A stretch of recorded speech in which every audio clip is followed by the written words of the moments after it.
You all for class 7 subject science. So today we are going to continue with our topic, that is transportation in animals and plants.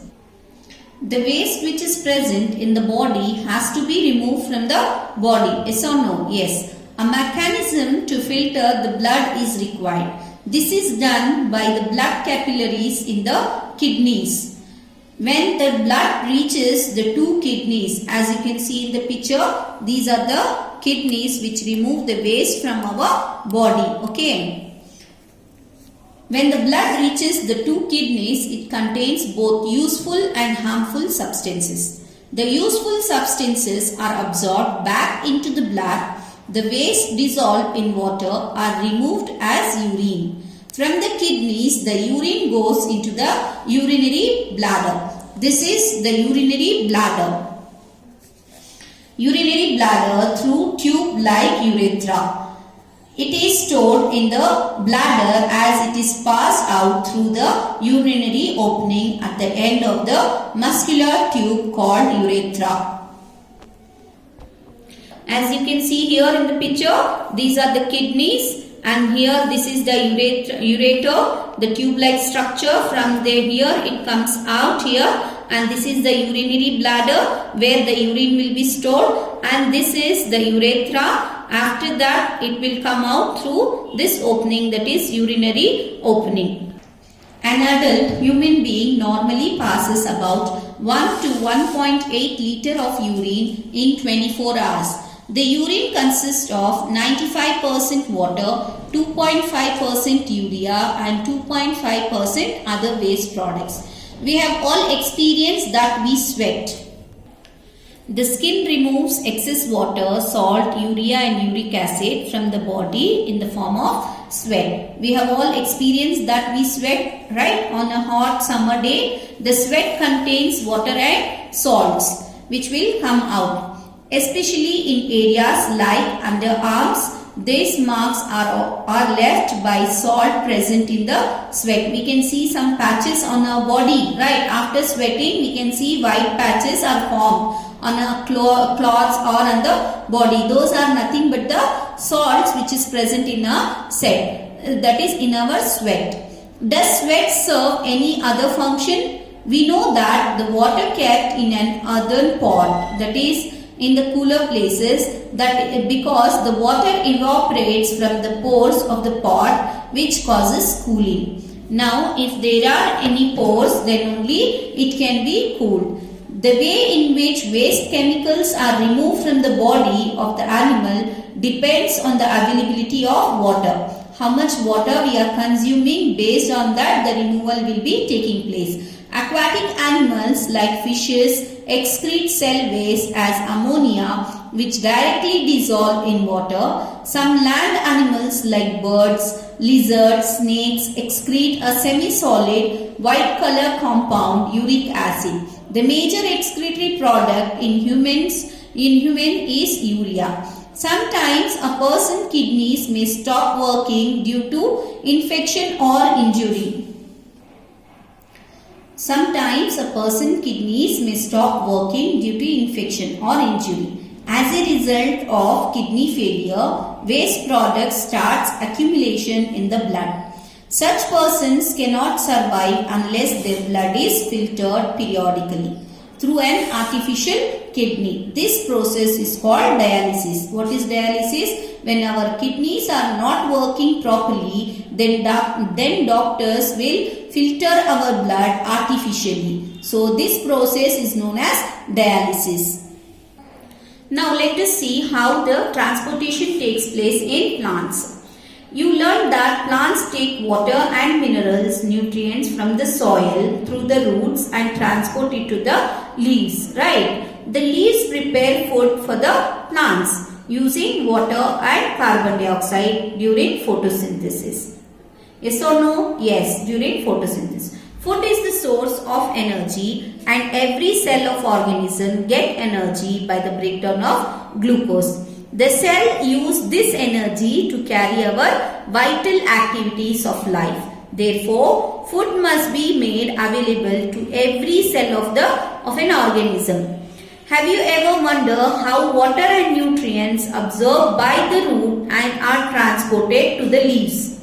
How is the food prepared by the leaves carried to the parts which cannot make the food? Means even here the transportation is taking place. The water from the root, it is moving towards the top of the leaves, and the food which is prepared in the leaves, that will come down towards the root. Here also the transportation of food and water is going on. Now transport of water and minerals.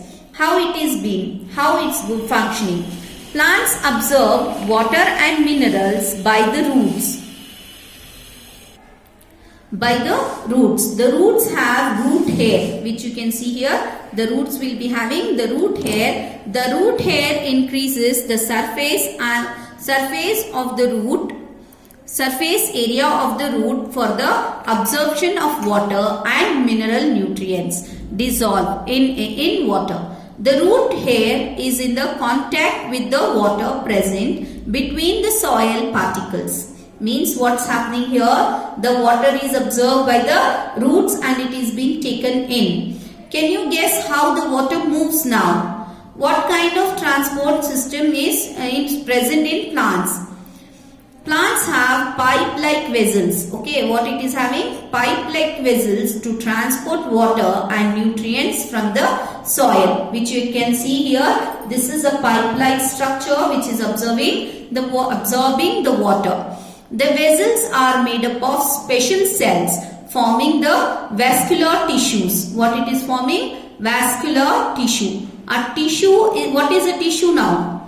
A tissue is a group of cells that perform specialized function in an organism. What is a tissue? A tissue is a group of cells that perform specialized function in an organism. The vascular tissue for the transport of water and nutrients in the plant is called xylem. That is, what is xylem? Xylem is a vascular tissue that transports water and nutrients in the plants is known as xylem. The xylem forms a continuous network of channels that connects root to the leaves through the stem and branches and thus transport water to the entire plant. Okay, it is from the root that it is being absorbed. The xylem will absorb. The xylem tubes will be present from the tip of the root till the leaves. So it will be passing from the roots to the leaves and then from the leaves to the roots. You know that leaves synthesize food. The food has to be transported to all parts of the plant. This is done by the vascular tissue called the phloem. Thus, the xylem and phloem transport substance in plants. Now, xylem will transport water from the roots to the leaves. Now, the food which is prepared in the leaves are passed through the phloem to the other parts of the plant. Now, which is conducting what? Xylem tissue conducts water. Phloem tissue conducts food nutrients. Clear? Xylem and phloem transport substance in plants. Let us perform a simple activity. Okay, we would require a glass tumbler, water, red ink, a tender herb, and a blade for this activity. As you can see in the picture, pour water to fill 1/3 of the tumbler. Add a few drops of red ink to the water. Cut the base of the stem of the herb and place it in the glass as shown here now. Observe it the next day. You should keep it and leave it for the next day. Does any part of the herb appear red? If yes, how do you think the color reached there? You can cut the stem across and look for the red color inside the stem. From this activity, we see that water moves up to the stem. In other words, stem conducts water. Just like the red ink, minerals dissolved in water also move up the stem along with the water.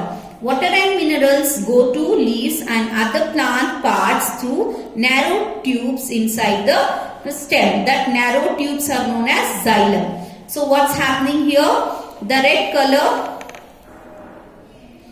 this herb, once it is kept there, what happens? The red color can be seen on the leaves. So this is, which is this red color? That is the ink what we have dropped in the water. So that is moving to the leaves. This shows how the water is transported from the roots to the other parts of the leaves. Okay, this activity you can do and see how the ink color will come up. This helps you how this can make you understand how the water is transported from the roots to the tip of the leaves. The next part here is the transpiration. What is the meaning of transpiration? Transpiration means moving out the unwanted things, that is release a lot of water by the process called transpiration. Who are releasing? The plants release a lot of water by the process of transpiration.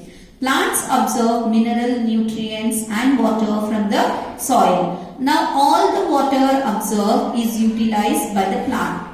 The water evaporates through the stomata present on the surface of the leaves. Where is the stomata present? The stomata will be present on the leaves, the small opening. As you have learnt earlier, stomata will be there. From that place, even the transpiration takes place. What is transpiration? The evaporation of water from leaves generates a suction pull. Okay, that is which can pull water to great heights in the tall trees. Transpiration also cools the plant. Okay, the same through the means if the extra water is present in the plant, it will be moved out through the stomata that is opening in the plants. Okay, that is known as transpiration, moving out of water through the stomata. Okay, it is known as transpiration.